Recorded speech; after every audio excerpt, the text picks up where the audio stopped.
Assalamualaikum warahmatullahi wabarakatuh. Rabbi shrah li sadri wa yassir li amri wahlul 'uqdatam min lisani yafqahu qawli. Perkenalkan, nama saya Abdul Halim Al-Kholis dari PAIA 2018. Dan kami dari kelompok 7 akan membahas seputar tipe-tipe kepemimpinan efektif di dalam pendidikan. Bismillahirrahmanirrahim.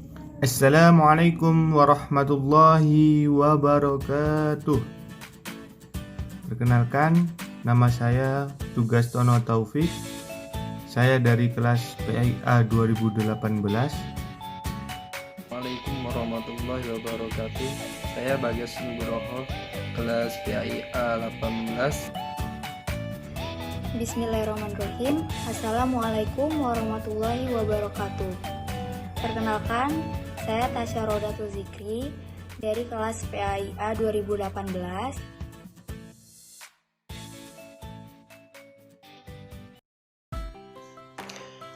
Dalam kehidupan sehari-hari seringkali kita mendengar kata pemimpin maupun kepemimpinan. Kita juga senantiasa mengalami dan merasakan hal tersebut. Kedua kata tersebut memiliki makna yang mendalam dan memiliki keterkaitan yang tidak dapat dipisahkan satu sama lainnya. Hal ini disebabkan karena seorang pemimpin bukan hanya berdasarkan peran, perasaan, suka atas profesi tersebut, melainkan berdasarkan banyak faktor yang mempengaruhi terjadinya profesi tersebut. Telah kita ketahui bahwa setiap organisasi selalu membutuhkan pemimpin, baik pemimpin yang timbul sendiri maupun pemimpin yang ditugaskan. Pemimpin tersebut yang menjalankan organisasi, memberikan motivasi, dan memberi garis arahan pada bawahan. Pada dasarnya, seorang pemimpin itu dilahirkan, bukan dibuat. Pemimpin bukan sekedar gelar atau jabatan yang diberikan, melainkan sesuatu yang tumbuh dan berkembang dari dalam diri seseorang. Menurut Edmond, sekolah yang berhasil di New York menunjukkan bahwa tidak akan pernah dijumpai sekolah yang baik dipimpin oleh kepala sekolah yang mutunya rendah, melainkan sekolah yang baik akan selalu memiliki kepala sekolah yang baik pula. Maka dari itu, kita akan mengenal karakteristik pemimpin.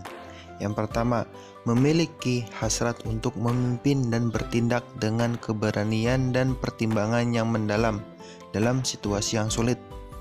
Selanjutnya, tinggi dalam inisiatif dan panjang akal, berorientasi pada tujuan dan memiliki perasaan yang tajam terhadap tujuan pengajaran dan organisasi, memberi contoh yang baik dengan bekerja keras, mengakui kekhususan guru dalam gayanya, sikap, kemampuan, dan keterampilan, orientasinya dalam mendukung perbedaan gaya mengajar, memiliki kemampuan untuk membiarkan guru muncul sebagai pemimpin, permintaan jadwal staf yang fleksibel, bersikap proaktif daripada reaktif, dan bertanggung jawab terhadap pekerjaan. Karakteristik kepala sekolah yang efektif bisa dilihat dengan 3 komponen. Yang pertama ada karakteristik pemimpin, kemudian yang kedua ada karakteristik pengikut, dan yang ketiga ada karakteristik situasi. Yang pertama, karakteristik pemimpin. Sekolah-sekolah yang efektif biasanya berhasil dalam meningkatkan prestasinya banyak dipengaruhi oleh adanya visi yang sama antara sekolah, guru, staf, peserta didik, dan masyarakat. Melalui rapat dengan guru dan tenaga kependidikan lainnya, misalnya kepala sekolah mengkomunikasikan visi sekolah secara terbuka dan mendiskusikan sampai matang, sehingga hasil pemikiran bersama ini disesuaikan dengan berbagai pedoman dan informasi aktual. Berdasarkan kesepakatan tersebut, kemudian dikembangkan rencana-rencana tindakan sesuai dengan tujuan yang telah ditetapkan. Yang kedua, ada karakteristik pengikut. Kepemimpinan kepala sekolah yang efektif juga dapat ditunjukkan oleh kemampuannya dalam menjalin hubungan kerjasama yang baik dengan bawahan, sehingga terciptanya suasana kerja yang membuat bawahan merasa aman, tentram, dan memiliki suatu kebebasan dalam mengembangkan gagasannya dalam rangka tercapai tujuan bersama yang telah ditetapkan. Karakteristik situasi sebagai pemimpin kepala sekolah tetap eksis pada situasi apapun. Ada atau tidak adanya krisis di sekolah, kepala sekolah mampu mengantarkan sekolah mencapai tujuan yang telah ditetapkan. Di sini diperlukan keluasan dan fleksibilitas kepala sekolah yang ditopang oleh energi warga sekolah. Renhen dan Bis mengidentifikasi kualitas kepemimpinan kepala sekolah sebagai berikut, yaitu 1. Kemampuan untuk menciptakan budaya yang menuntun semua anggota organisasi. 2. Kemampuan untuk menggunakan skill interpersonal dalam membangun kepercayaan dan bekerja dengan orang lain. 3. Kemampuan untuk model integritas pribadi dan mengartikulasikan misi, tujuan, dan strategi. 4. Kemampuan untuk mendiagnosa masalah dan memilih prosedur berdasarkan keadilan dan mengambil risiko. Dan 5. Kemampuan untuk bersatu dengan tujuan untuk mendapatkan hasil. Nah, tipe-tipe kepemimpinan efektif dalam pendidikan. Pemimpinan yang baik adalah yang pemimpin yang sifatnya lebih dari dipimpinnya. Kelebihan ini adalah cara berpikir dalam mengrohanian dan dalam kejasmanian. Seorang pemimpin mempunyai kelebihan kelurahan, budi pekerti, ketinggian moralitas, dan kesederhanaan watak.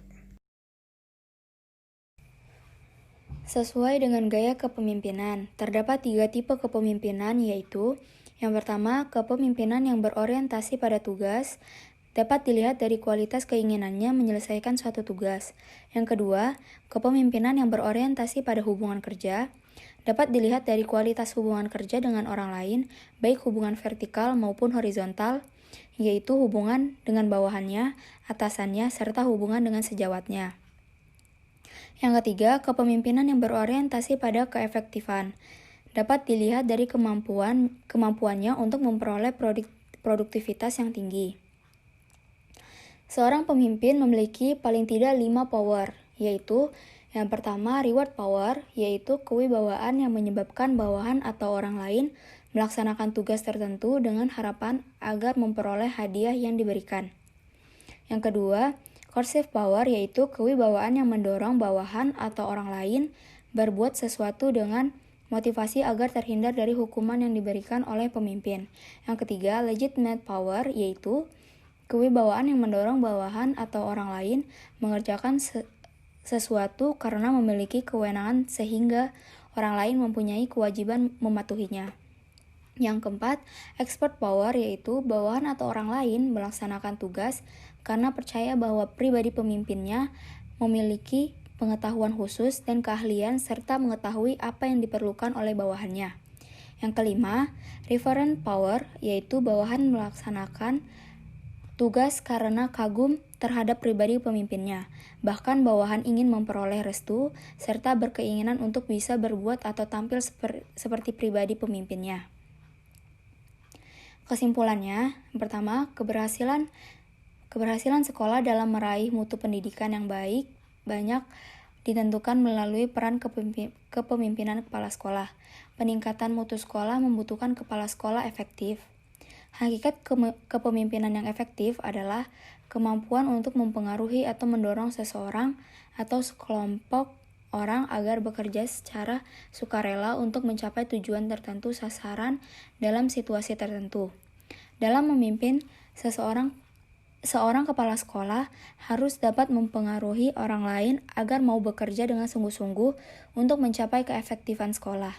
Dengan demikian, seorang kepala sekolah dituntut mempunyai karakteristik kepemimpinan efektif.